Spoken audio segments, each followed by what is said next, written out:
Ahojte všetci, sľúbila som vám, že vám dám tip ako na takto krásne zdobené perničky.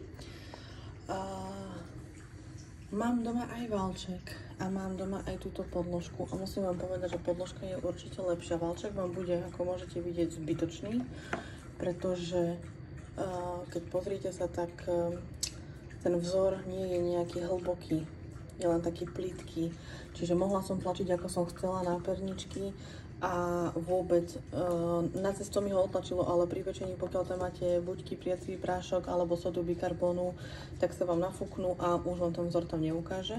Čiže potrebujete niečo, kde je ten vzor hlbší. Ako môžete vidieť, na tých podložkách je oveľa hlbší.